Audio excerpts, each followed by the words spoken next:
This is The Gorge. It's a podcast where my friend Sarah and I gorge ourselves on overanalyzing a topic. The Gorge is brought to you by Patreon. That's patreon.com/ Wow, those are my dogs going crazy in the background. Hey, why don't we not when I'm trying to record? The Gorge is brought to you by Patreon. That's patreon.com/The Gorge, where if you donate to us and help us reach the $200 a month limit, we can start That's Hell You're Walking Into, a podcast where I talk about Fate Grand Order at Ben extensively. It also has dogs in it. There's a dog Avenger servant. Oh, that's raw. So you should totally donate to that so that I can talk about the cool dog Avenger, because I think he's cute. He's big and he's a dog. I like him. There's also dogs in the current Lost Belt that I'm playing right now. So yeah, you should come check us out. Like I said, patreon.com/The Gorge. Hey, look, I found a way to work the my noisy dogs into this. They contributed. Intro. They did. Thanks guys for ruining my vibe. Anyways, Ben, what are we talking about? We have a weird indie week this week, don't we? Okay, so there was a thing on Itch to support Black Lives Matter, right? And it was like a bundle. It was Wait, I have it pulled it up actually. It is the Bundle for Racial Justice and Equality. Yeah. For $5, you got a handful of games. 1,700 things. 17. That's not 170. That is 1,700. Yes. 1,741 if you want the exact numbers. Yeah. That's a lot. And more than 800,000 people purchased this. So we were thinking, because it's a great deal. It's 1,700 games for $5. Yeah. I gave 20. It's very cool. The average contribution was $10. So most people doubled the requested $5, which is great. Mm-hmm. People are cool like that. So, we decided this episode's summary is, so you just bought 1,700 games. Now what? So we each played 5 to 6 games from this as a way to kind of give you a starter pack of like things to try in the bundle for racial justice and equality. Yeah. As a note, we did not play the games that we have already talked about on The Gorge, which means we didn't play Night in the Woods, we didn't play Celeste, we didn't play One Shot. I feel like there was one other title in here that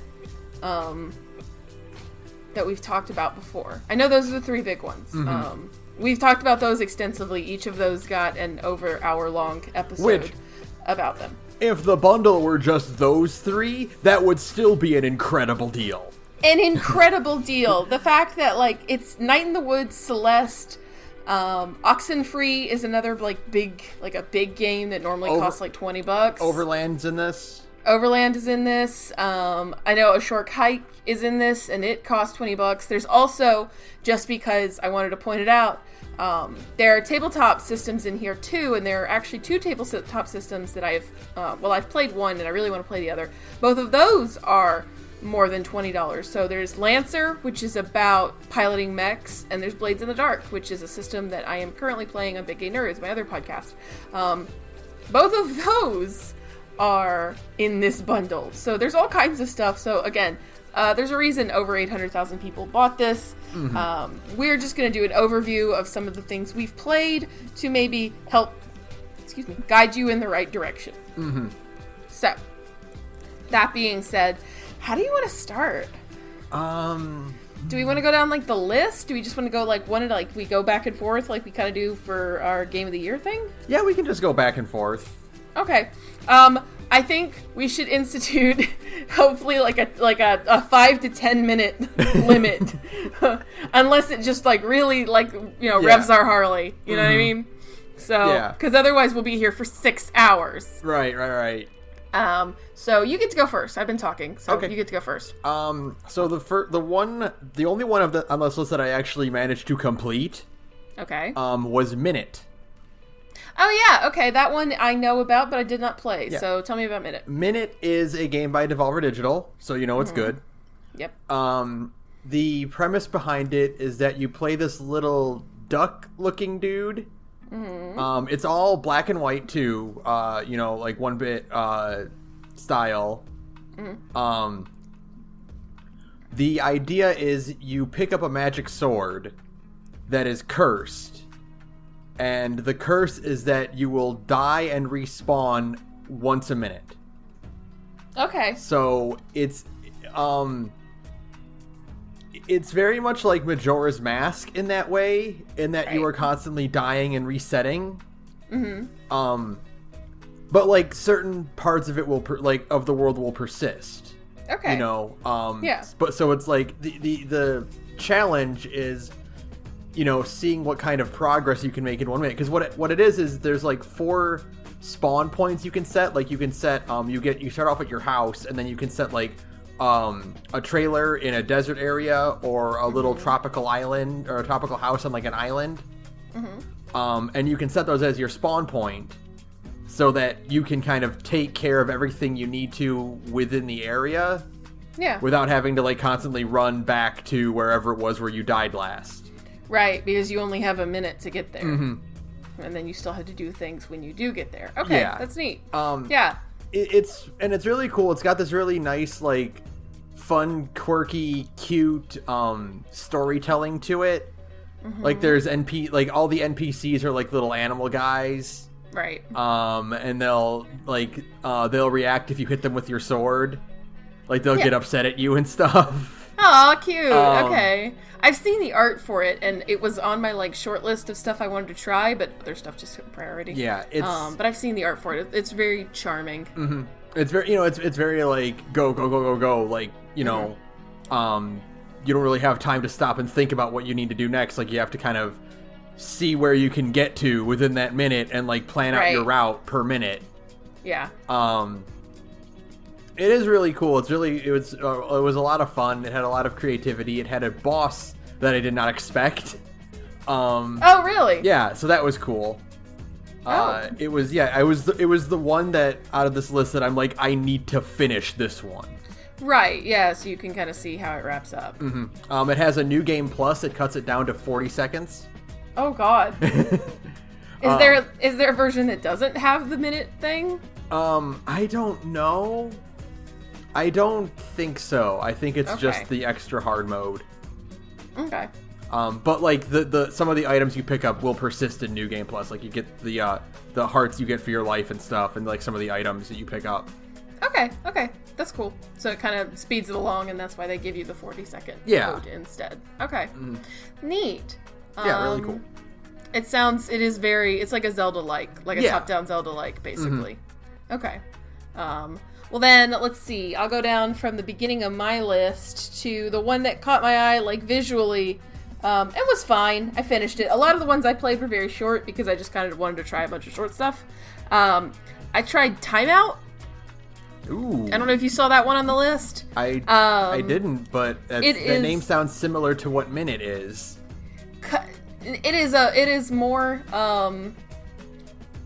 Well, it is more of a visual thing. Like, it definitely feels more like I wrote in my notes that it feels like an insane student project or a really good tech demo, but it's ultimately kind of flimsy. That being said, you should absolutely play it for the way it looks. It's a 2.5D pixel detective game, but not really. There's no detecting going on. Yeah. Oh, I did see this one. Yeah, it's gorgeous. The fact that you got it in this bundle, I think the writing is extremely flimsy, and it is incredible how hard it is paying homage to BioShock, because it's hardcore, like, Art Deco kind of look going on. Okay. But the deal is that it is incredibly beautiful for being this, like, little teeny tiny, like, project. It's very short, like 15 minutes short.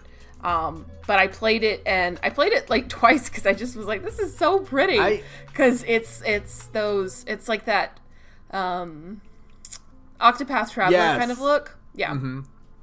Where it's like, I guess voxels technically, but but it's like pixels that are interacting with like light sources and stuff, like dynamically, and has an incredible atmosphere, and it's beautiful. Has good music. The voice acting is not great. It's fine. But I mean, like, literally, the reason I played it was just because I saw the pictures, and I was like, this is gorgeous. I just want to see what it looks like. That's one I didn't play because I figured it would be, like, a really long, extensive one. So the fact that it's only, like, 15 minutes is, like, I'm going to go play that, like, almost immediately now.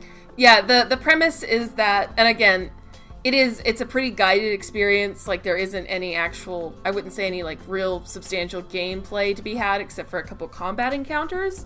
But the premise is that you're a detective in a world where, like, time is currency, and you have to, solve the murder of somebody who was sold fraudulent time, right? Mm-hmm.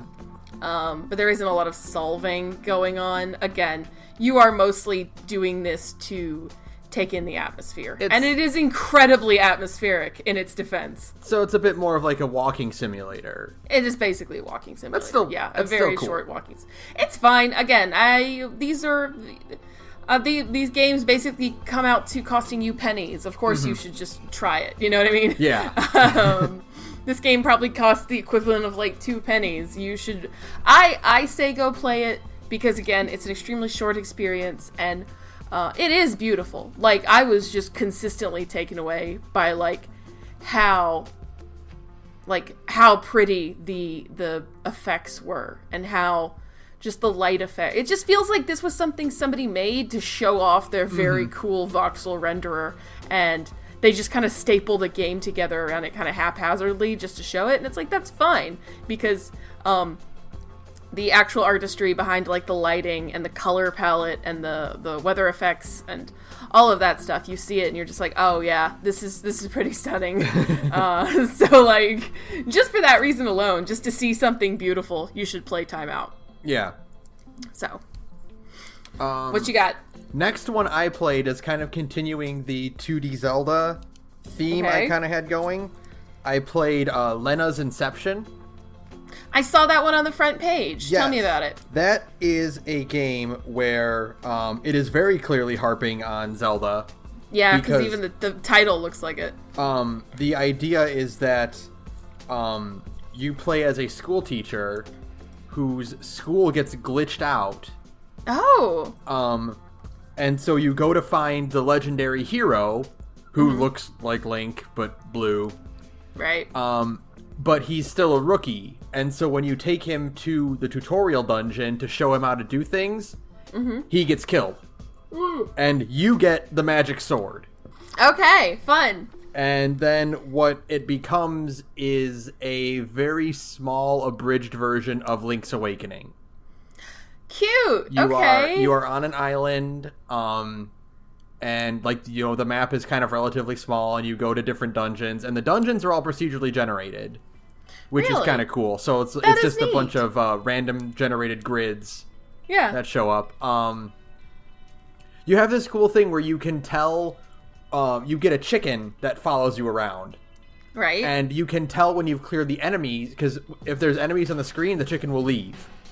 Okay. And you'll tell when the room is clear because the chicken will come back. Oh, that's fun. Okay, that's cute. Yeah, that sounds really neat, actually. It plays a lot like Link's Awakening. You get your standard thing. You have I got a sword, a shield, I got bombs. I got flippers that let me swim. Right. So I did a handful of dungeons in it, and I wanted to complete this one, but it's a bit lengthier than some of the other games I played on this. Right, lengthier than you were expecting. That's a running trend. I got 2 games on here that were like that. So I understand.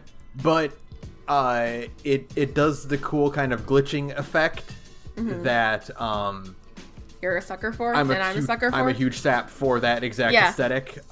Big mark. It also has, you can play it in 8-bit mode or 16-bit mode. Cool. That's neat. You get to, I don't know what it changes because I only played in 16-bit, but like, right. Whenever you start the game up, it lets you pick which mode you want to play in.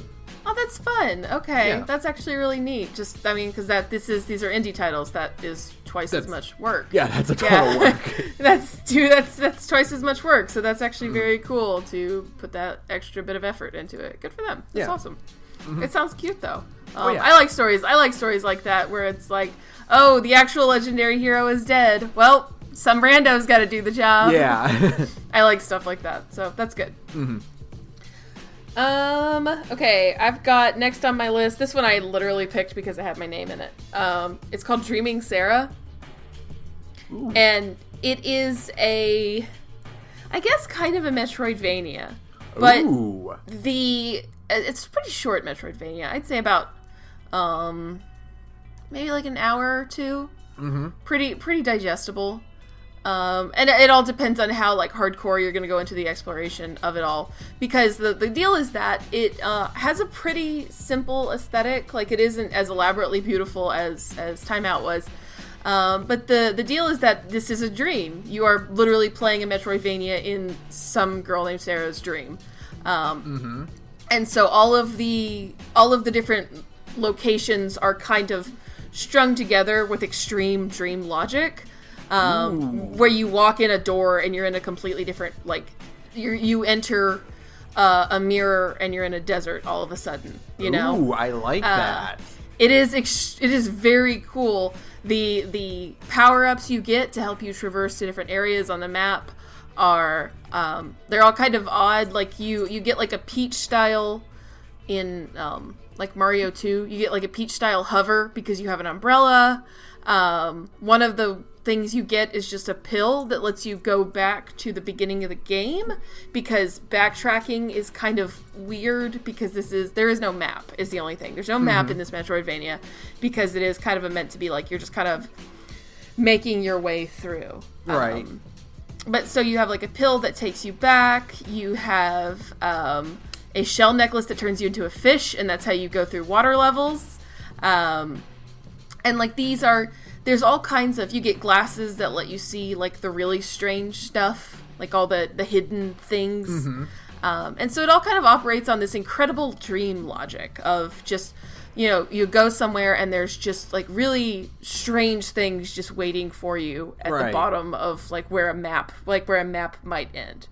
It has like but the reason I demand everybody play this game is because my notes literally go, appropriately a dreamy little platformer with amazing music. And then I have a couple more notes, like puzzle platformer-ish, blah, blah, blah. And then in all caps, no, but incredible music. Because I was starting to play and I was like, this is really good. And then I kept playing and I was like, every single fucking track in this is like a banger. And then I kept playing and it's like, no, this is one of the best. It is kind of like that, like, and I wouldn't say lo-fi, but that kind of dreamy, like a trance almost, like dreamy 8-bit kind of music. It's just really interesting. It's incredibly good. There isn't a single bad track in this game. Like, I was playing it and literally just constantly being like, this is really good. This is really good. Wait a minute. Like, every single song is insanely good. Like, it's one of the best soundtracks. It made me think of Celeste, is what Okay. When I say good soundtrack, I mean like Celeste tier good soundtrack. I'm sold then. Yeah. I'll be playing that. It's so, or even just go listen to the music. I mean, like, the game itself is really good, and I do think it needs a map to some degree, because it is still kind of a Metroidvania, and it needed some kind of even like light map. You do pick up a compass that points you always in the direction of what's like important in like your general vicinity, so you're not completely directionless, because these maps are all like, every location is very big and expansive, and you can just kind of fall eternally sometimes until you hit a platform. So obviously you can lose your bearings really easily. Right. But that's what like the go back to the start pill is for, and like the compass kind of always points you in your general direction, so you kind of know where to go all the time.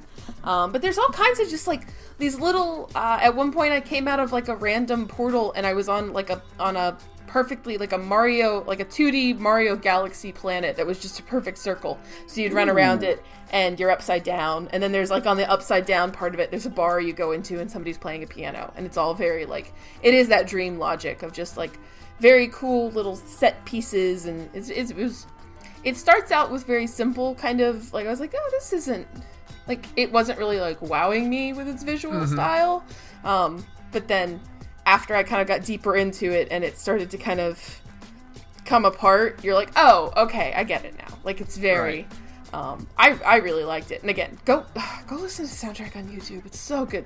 It's called Dreaming Sara. And yeah, look up the soundtrack. It's great. Oh my God, it's great. I'll definitely check that one out. That sounds really cool. Yeah. So, your turn. I'm gonna combine the next two because they're ones that I kind of didn't really enjoy. Oh, okay. But not because they're bad, but because their overall design just wasn't for me. Okay. I played No Delivery and Tonight We Riot. I played No Delivery too. Did you? Good. We can have ourselves a. I only played like 45 minutes of it because I realized it was a roguelite. Yeah. Or like what's the difference between a roguelite and a roguelike? Is a roguelike is when you just lose everything, right? Like yeah. And a roguelite is where you get to keep your stuff, but you still die. Yeah. So I think No Delivery counts as a roguelite. Yeah, and I'm not a fan of roguelikes in general. Yeah, same. But there were some things I did appreciate about it. I did like the Earthbound style battling. Yeah, combat system? Yeah, oh my God. Combat was really cool. Some of the visuals were really good.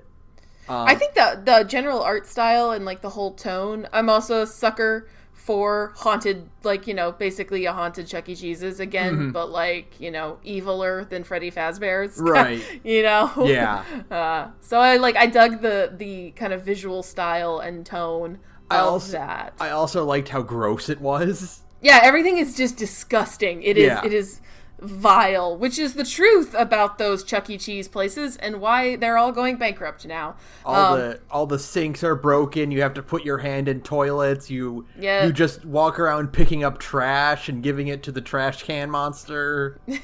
Yeah, and you know, like it is pretty generous. I think like I don't think it's maybe if I had gotten further it would have gotten harder. But it didn't seem like that terribly hard. Like, you have a pretty good way to mitigate how hard it gets, but at the same time, you do still have to do some combat, and combat is pretty unforgiving.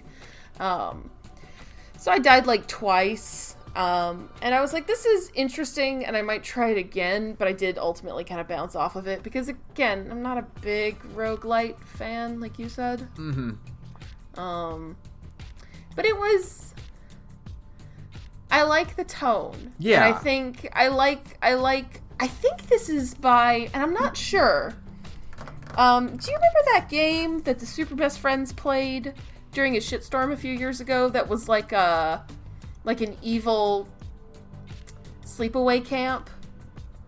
Yes, I know what you're talking about. Where they're being, not the one that's like a 2D platformer, but the one that is kind of like Stardew Valley but evil, right? Yeah. Where like they're being stalked by like a bear or something, like a guy in a bear suit, or maybe it was a bunny suit. You know what I'm talking about? Yes. Let me see what company made this. Yeah.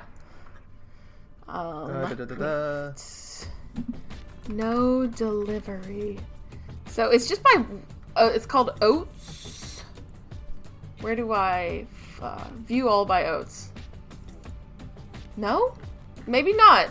This isn't by them. Oh, okay. Well, I thought it was, but you know what I'm talking about, because right? it's got a very similar, like, overall aesthetic to it. Yeah, and I thought it was maybe by the same, but no, it's not. But that's what it gave me hardcore vibes of, because I think that was also, like, sort of a roguelite as well. So, but yeah, like, I didn't hate it. It's just not for me. I feel like maybe if I had spent a little bit more time with it. I feel like this kind of game, this might sound weird, but this game feels like it might be a better board game than video game. Oh god, it would make such a good board game. Like, have you ever played Mansions of Madness? No, but I have played The Haunting at the House on the Hill. Yeah, like that. Yeah. Like a lot like that would be really good. Yeah, absolutely. Man, you're right. I love stuff like that. I love a good horror board game. That's true. This might be fun if it was like co-op too. Mm-hmm. Yeah.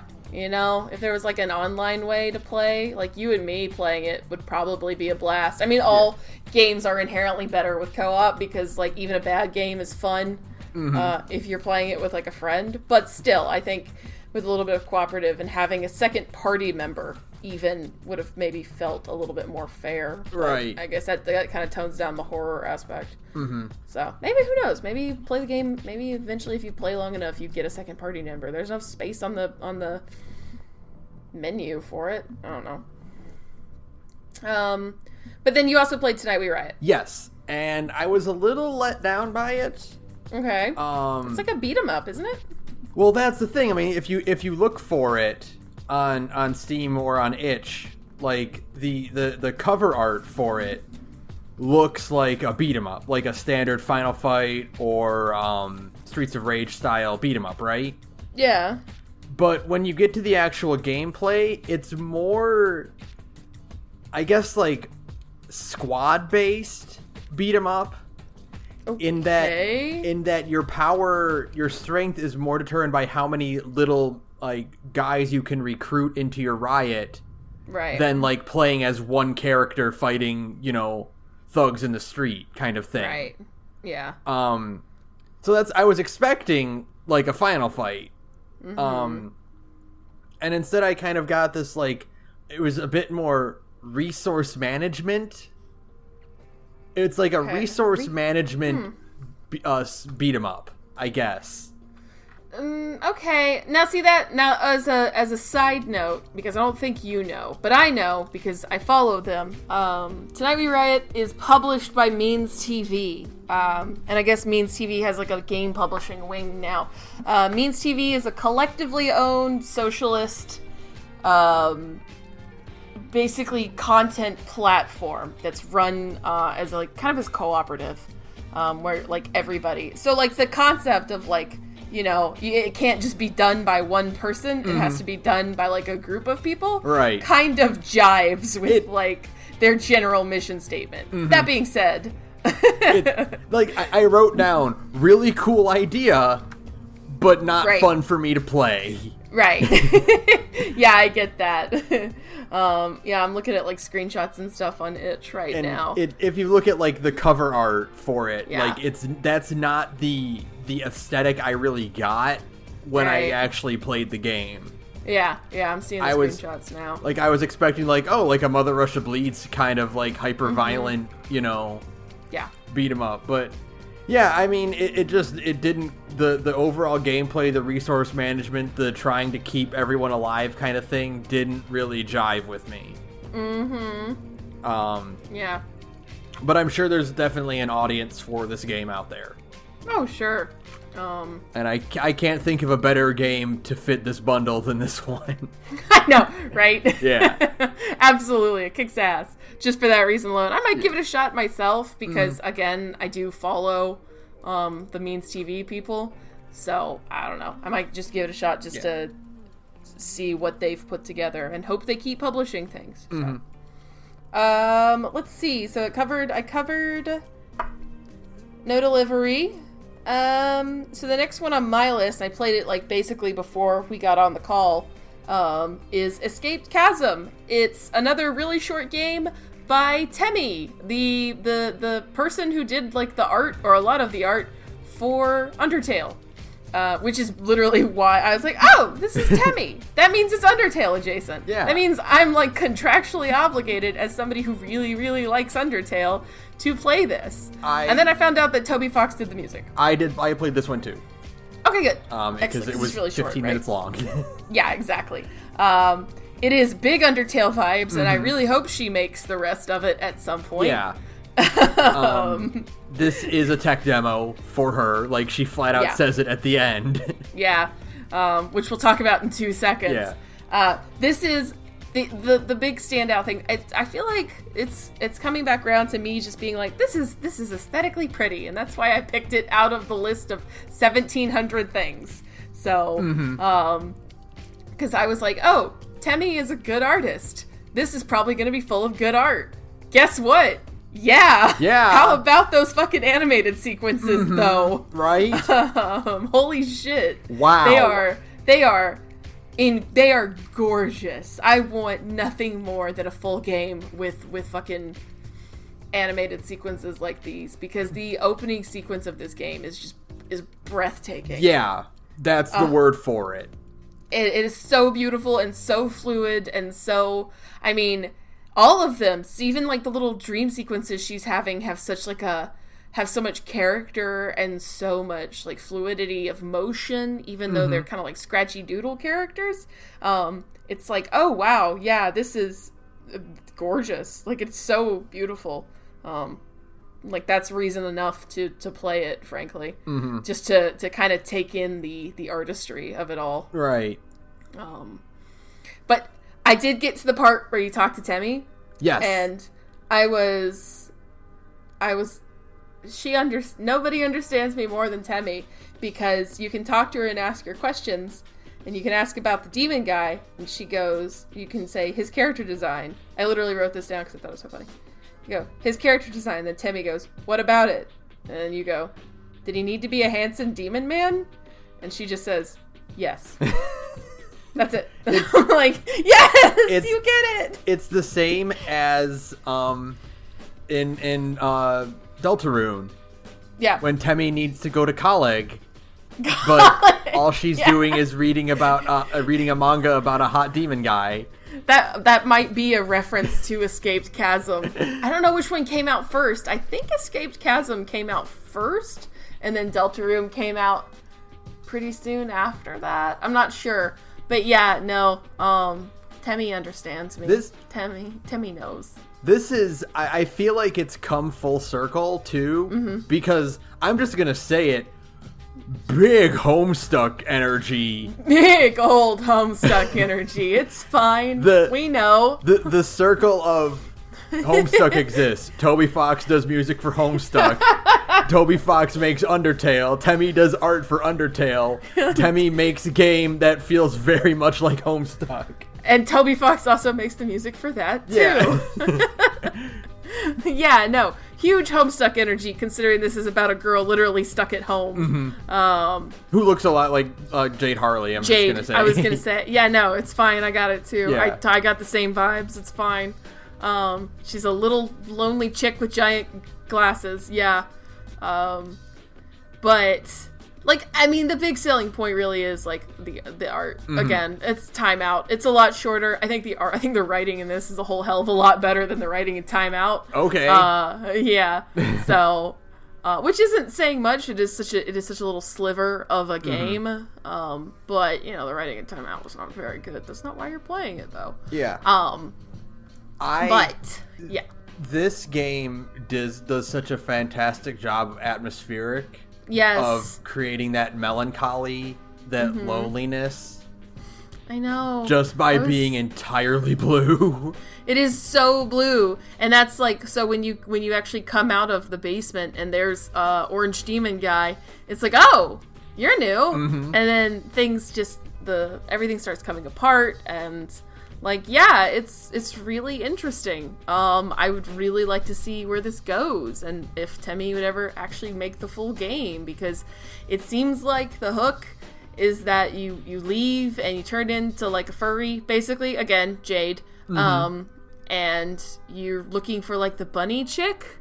It's like, oh yeah, that sounds neat. I want the rest of it now. Yeah. Please. It's like waiting for Deltarune 2. Playing this game was a mistake because I'm like, no, but now I want this and Deltarune 2. Okay, fine. I guess Temmie's probably busy with that as well, I assume. I hope. Yeah. We all hope they're hard at work on Deltarune 2, and it can come out sometime in our life. Maybe. Hopefully. Toby, if you're listening. Toby, we know you're listening because the dog hears everything. So yeah, we both played that. What you got? Next, I played Micro Mages.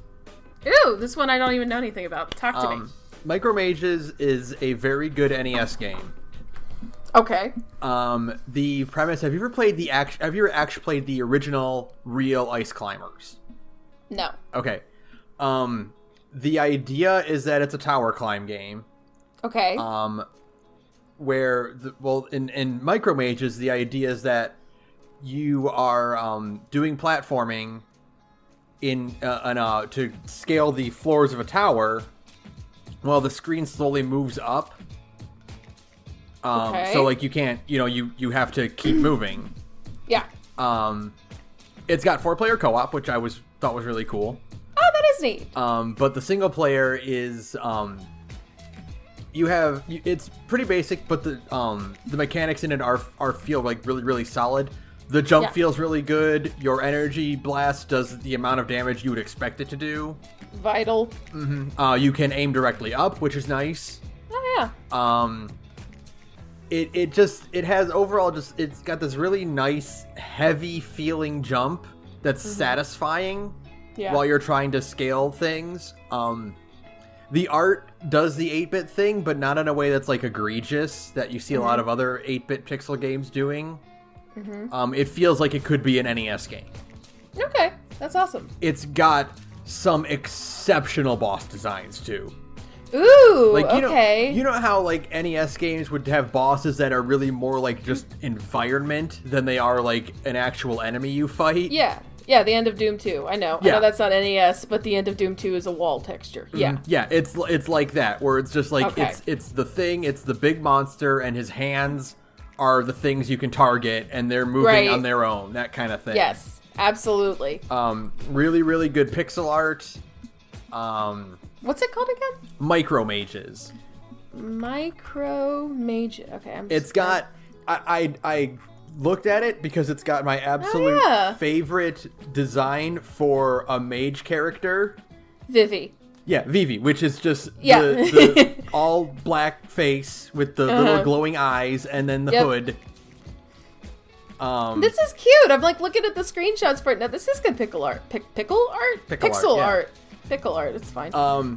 Yeah, this is good. Like they advertise it as an NES game, and apparently you can get an NES cartridge of it. What? That's awesome. Yeah. Oh, I guess. Yeah, I guess it is like a pretty true to the like available color palettes then, if it can actually go on an NES cart. That's neat. Huh. Yeah, cool. Really, really fun. It's a game that like I might go back and try to finish just because it felt so good to play. Right. Yeah, that actually looks cute. That'd be a fun thing to play. Does it have like is the co-op? I guess it's only local co-op. I think the itch version has online. Okay. I don't know, like I because the actual cartridge can't do 4-player co-op. Yeah, of course. But I think I didn't really get a chance to check. Right. But yeah, if it has online co-op, I would love to see how that works. That would be fun and cute. Yes. And then I played my last two. I won't talk about the second one because I think it's going to be like the big one that takes up a lot of time because I think you played it too. So my second to last one is A Short Hike. Okay. What's that? What is that? It is a cute kind of pseudo open world exploration game about hiking up a mountain, but like not like in it's a metaphor for depression like Celeste. Oh, like Celeste, yeah. But it's not. It's like it has like these incredible like what am I trying to think of? Like Animal Crossing meets Night in the Woods, but not I say Night in the Woods because in my notes it says like a happier Night in the Woods, actually. Because like the characters are all, there's a ton of like little animal people on this island. It's like a camping spot, right? Like the island is a camping spot. It has a big mountain on it. And you play as like this I think little girl. Her name is Claire. I guess it goes unstated, so you could probably say they. Their name is Claire, and they're like waiting for a phone call, but there's no reception on the island. The only place they can get reception is on the top of the mountain on this little island, and so it's like, well, it's a really hard hike to get up there.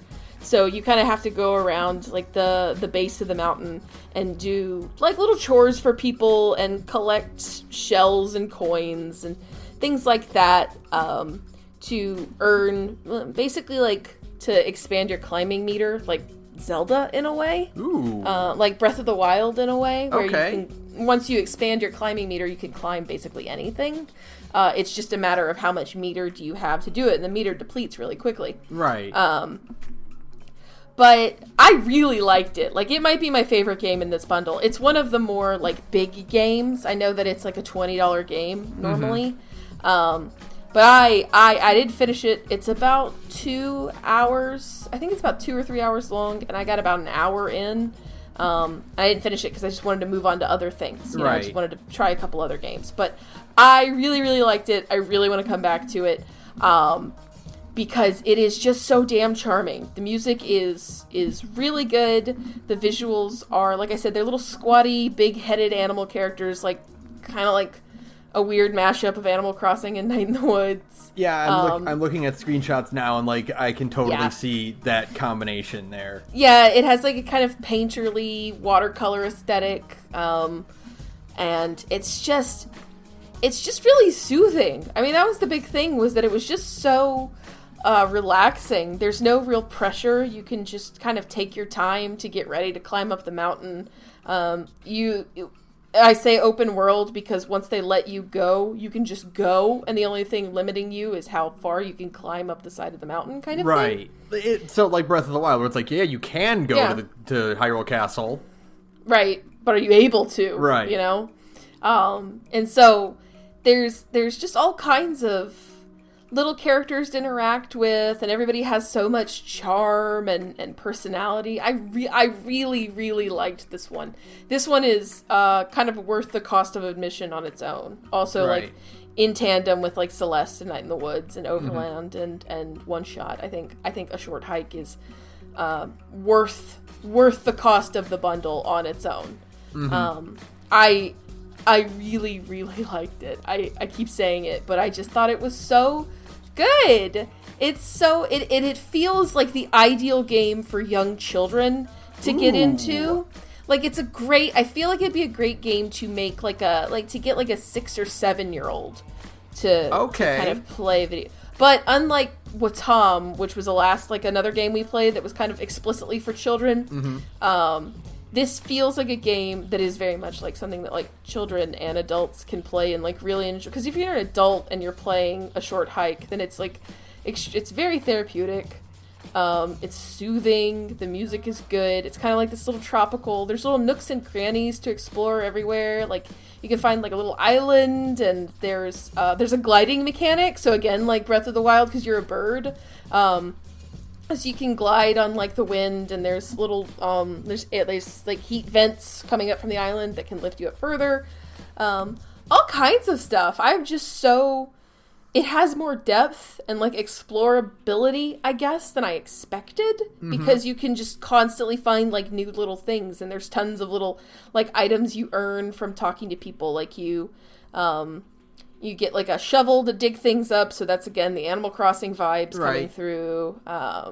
Running shoes, all kinds of like headbands and all kinds of little cute things like that. I really, really like A Short Hike. It's probably my favorite game of the 6 that I played for this. It's easily my favorite. It sounds really good.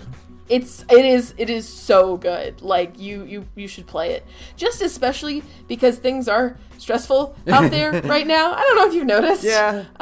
You could maybe take the time to play a game that's like, it's okay, man. It's cool. It's okay. Just go hiking and go enjoy like the weather, and it has the atmosphere and like the color palette and the art design kind of come together to just really help you kind of feel like you're like actually there. I know that's silly, but sometimes games can do that.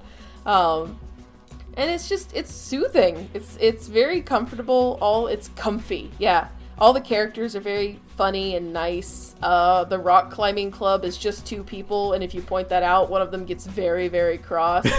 And like at one point when you climb like really high up, Claire will get on a rock, and it's overlooking like little campsite where her and her aunt are staying, and she just starts like going like, "Hi," and then her aunt is Aunt May, by the way. I thought you'd like that. Aww. She starts like going like, "Hi, Aunt May, can you hear me?" And she's like, "Yeah, I can hear you."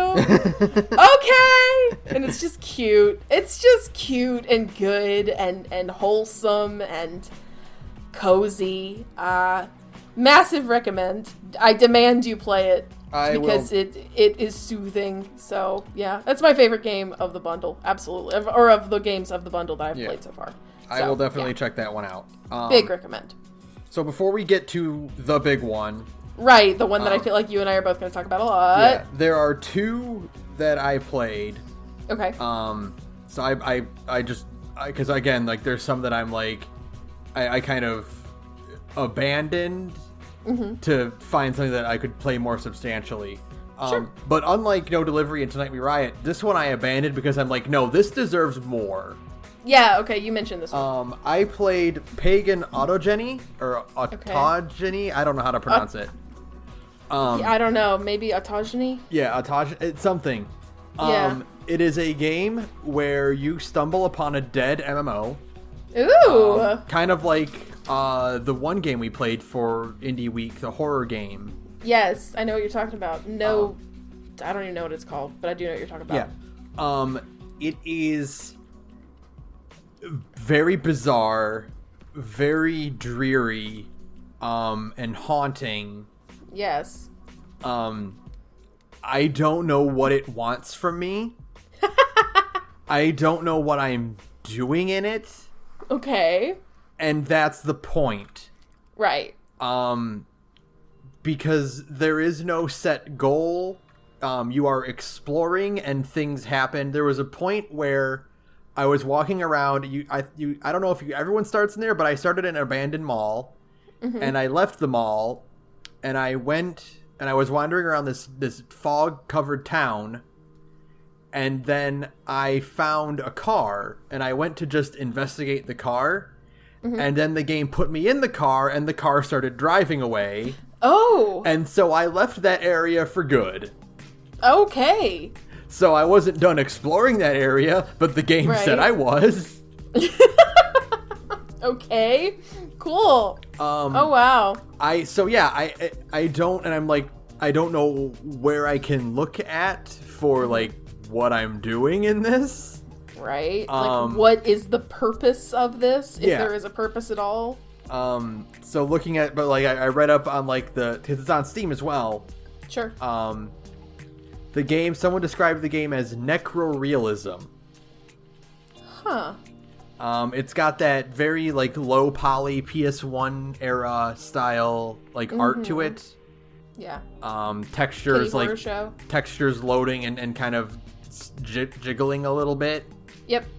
Paratopic.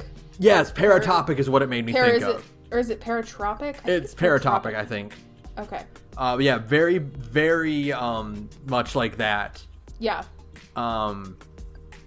Yeah, the game description says it has over 100 acres of handcrafted playable space, an increasingly esoteric series of secret endings. Okay, so there is a way to actually finish this game. It isn't just just play it ad infinitum. Yeah, okay. there's a goal, but I didn't find it. Okay. It says over 7,000 possible gear combinations, which is an interesting thing. Did you find gear? Yeah, you pick up items and stuff, and you can equip them, but I don't know what they are. I picked up, like, a bunch of mannequin arms. Huh. Okay. Yeah. Sure. And there's no item description. It's not like, use this for whatever. It's just, okay, I got another arm. Yeah, okay. I mean, that still sounds like... That does sound like something that would be fun to do a full episode about. Yeah. Or at least maybe in tandem with another, like, cursed 90s game kind of thing. Yeah, I played it for, like, 45 minutes, and I'm like, no, this deserves more than just, like, a quick look. Yeah, because it is so much about, like, the idea of, like, haunted digital spaces, which is a thing we have spoken about extensively. And how cool they are. Absolutely. The haunted nature of all N64 cartridges, yeah. So for like the one that I played, the standout to me on this one, the one that I had the most fun with, was Splinter Zone. Splinter Zone, okay. Which is a Mega Man game at 2x speed. Oh wow. Okay. It's just a score-based game, so it's just keep going until you die. Okay. And rack up as many points. The levels are randomly loaded in.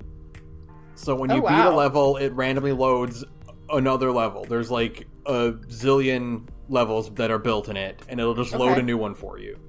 Okay. There's no like set order at all for which ones will come next. Yeah. It's very Mega Man in its platforming. It's, it's obstacle course screens. You climb the ladder and it loads a new screen for you. Mm-hmm. It's got, enemies will be there and they have random firing patterns and stuff like that. Yeah. You get a double jump, and instead of getting new weapons for beating bosses, if you go long enough without getting hit and doing enough damage, you spawn a attack drone that will add another shot whenever you fire. Oh wow, okay. So I don't know how many you can get up to, but I have up to 3 hovering around me, so I was basically doing like 4 times damage. Oh wow, yeah, that's awesome. Okay. Everything explodes real good and the screen shakes very much. Big satisfying is what you're saying. Yeah, every enemy will cause the screen to shake when you kill it. Oh, good. Okay. It's got very intense music. You go very fast. You jump really good. It just feels really, really good to play. Yeah. It's funny. I like this dichotomy between what your favorite in this bundle or this selection was and what my favorite in this selection was. Mm-hmm. But that's interesting. I think that's a cool thing to think about, is like what we liked it for. Mm-hmm. But no, I think this looks, fast and fun and satisfying. I do like they said, hold on, because I had the page pulled up. They said Splinter Zone doesn't feature a true random level generation. Instead, its levels are pre-construction, but the order in which they appear is randomly generated. This way, it is still possible for you to get familiar with the game's challenges while still having a unique experience every time you play. I think that sounds extremely cool. Yes, that is very cool. Yeah. That kind of saves on some of the frustration that comes with games that are procedurally generated, where you'd never feel any kind of real connection to the game, if that makes sense. Right. You can't practice it the way you could. Yeah, you never feel any familiarity with it the way you can other things. Mm-hmm. Yeah. So yeah, that's interesting. Okay. Yeah. But I think it looks cool. I think Mega Man likes are not my usual thing. But I also never really played a Mega Man. That's my dark secret, is I've only played Mega Man 2 for 45 minutes. So maybe I should try before I say anything. So, and then last but not least is a game I know we both played, and I know we both probably had a really hard time with. Yeah. Overland is hard, man. It's really hard. It is. Overland is brutal. I only made it past the East Coast barricade once. I didn't even get that far. Oh, really? Yeah, okay. I gave it a few attempts, and I could not get a grasp on the resource management, on the distance characters can actually move per turn. Yeah. I couldn't do it.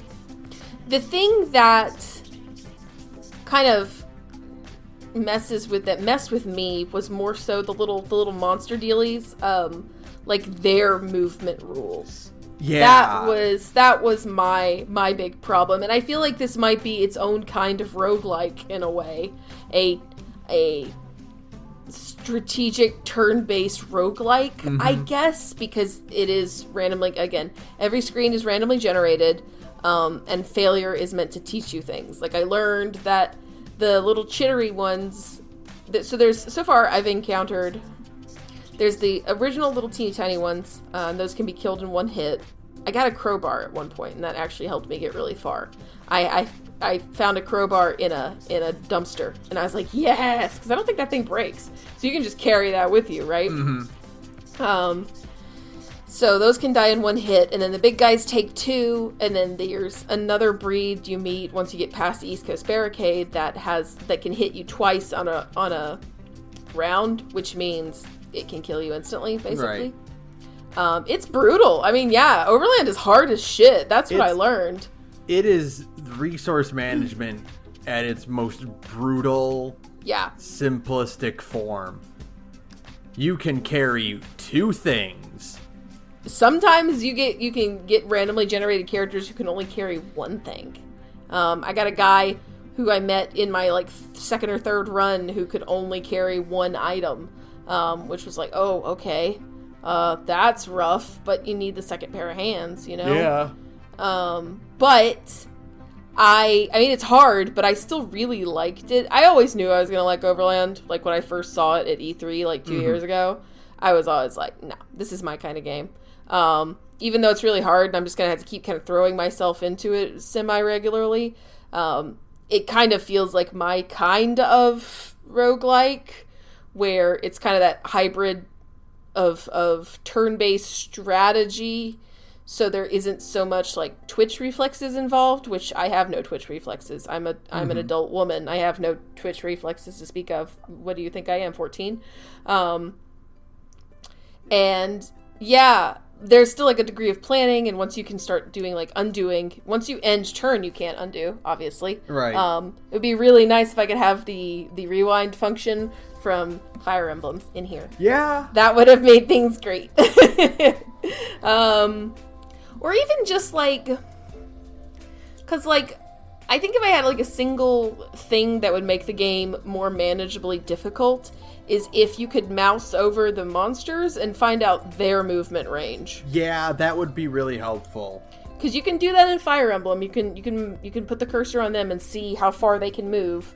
You don't know where they're going to move, but you do know how far. Yeah. And I think that single tweak would make Overland a little bit more manageably difficult.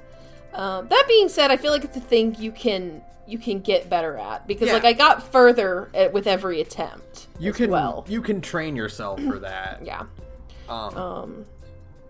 But I learned you should definitely get gas first and foremost. You don't need supplies. You need to get gas first. So, you know. It's just like, I never felt satisfied with the resources I had, you know? Sure. And I guess that's the point, is it's supposed to be a constant struggle.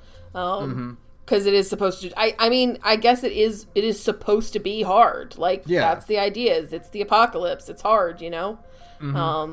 But that being said, it can be very frustrating sometimes too. Yeah, it's something that, like, I wrote down, it's addictive, but I don't know if I'm going to try to go back to it. Right. Like, when I was playing it, I was really into it, but like after a few attempts, I'm like, if I do this again, I'm gonna get like obsessed with beating it. Yeah, I'm gonna get mad. I'm gonna get really mad. Because I got to a point where it's just like, oh, I can't do anything. Yeah, there is a certain point where you're like, oh, I can't really do anything. Yeah. The thing that screwed me over was I had a great run going, because I got the it wasn't a crowbar, it was like a pipe or something like that, but it didn't break and it could kill things, you know? It's like, oh cool, I've got like a weapon, it's a melee weapon. I found like a wooden shield, so you could tank a couple hits that way. It can take 2 or 3 hits before it breaks, right? Right. So it's like, cool, you give that to one person, and then you use the other person to go and hunt for stuff. And it's like, oh, this is going great. And then I got to the East Coast Barricade on that run, because you always hit that barricade before you transition into the next, like, zone. And I hit that East Coast Barricade, and the whole thing was on fucking fire. And it was just like, have fun. I'm like, oh, okay. And so that kind of screwed me, was because the whole thing was on fucking fire. And I like scraped by and then died on the next screen. So, you know. One of my better runs, I learned the hard way that dogs can't attack naturally. which I would have expected them to be. Oh, you got a dog? Which I would expect them to be able to do, because they're a dog. They're a dog, yeah. But no, they can't attack. I want a dog. That's the whole reason I wanted to play this game, too, is that they're like, this is a dog game. And I'm like, yay, dog game. Although it does make me realize that this is a game where the dog can and will die. Mm-hmm. So I'm like, oh, no, I've miscalculated. But yeah, no, I really enjoyed Overland. I think it's like my second favorite game in this. But a short hike was just so damn charming. And so good, and not frustrating, and not hard at all. It didn't make me angry, and it didn't ever feel unfair. So that's good. Overland feels very mean sometimes, damn it. I feel like I'm being bullied by this video game. So, Overland is also published, not made, but published by the people who published Night in the Woods as well. So they kind of have an interesting indie aesthetic going by now, which I'm into. So, yeah, no, I still really liked it. I had a great time. There's so many fucking games in this bundle. I feel like I'm just going to be playing games from this bundle for, like, the next eternity. What am I going to do? We have to do another episode about this at some point down the line. Maybe in, like, a few months we'll do, like, the bundle part 2. Right. Where we've had more time to get really in-depth into some of the bigger ones. Yeah. Because that would be fun, Mm-hmm. Because it was... there's a lot in here. There's tabletop things too. Like, you can just get tabletop games in here, and like I said, Blades in the Dark is in here. Massive recommend Blades in the Dark. It's one of my favorite systems I've ever played in my life. So, if you bought this and you play tabletop like D&D and stuff like that, then please check out Blades in the Dark. There are better systems. Most systems are better than D&D. So play Blades. That's my hot take, is that most systems are better than D&D. So you should just play Blades in the Dark instead. They do different things, but it's fine. You'll find something in here. Yeah, there's something for everyone in here, but there's 1,700 games.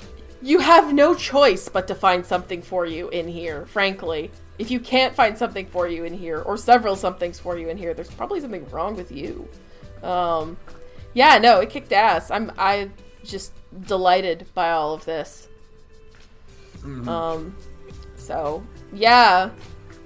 Anything else you got before we wrap it up? Nope, that was all I played. Cool. Big recommends from us then are Splinter Zone and A Short Hike. It seems like those are the two highlights. Yeah. And everything we mentioned is just really fucking good. Absolutely. For different reasons. Yeah. Overland, Escaped Chasm, I think Lena's Inception and Micro Mages are probably like some of the better ones on here. Mm-hmm. But yeah, like I had fun with all of them. Yeah, even the ones I kind of bounced off of. Mm-hmm. But go check them out. Play more. Tell us about them on Twitter. Yeah, come join us on our Discord, because we do have other people who are going through the bundle and telling us Shia, whatever. On our Discord is also going through it and giving his recommendations too. So come join us on our Discord and talk to us about the 1,700 games you've just purchased, so that maybe we can all help hash these out together. Yeah, it is great. We'll come back to it at some point, probably. We will. That'll do it. So thank you to Broke Free for your background music. You can follow me on Twitter at thegorgepodcast. You can follow Sara at radioinactivity. You can email us at thegorgepodcast@gmail.com. And if you want to hear Sara play Blades in the Dark, you can listen to our other podcast. Hey, I'm in another podcast called Big Gay Nerds, where me and a bunch of cool queer friends get together and we try out different tabletop systems.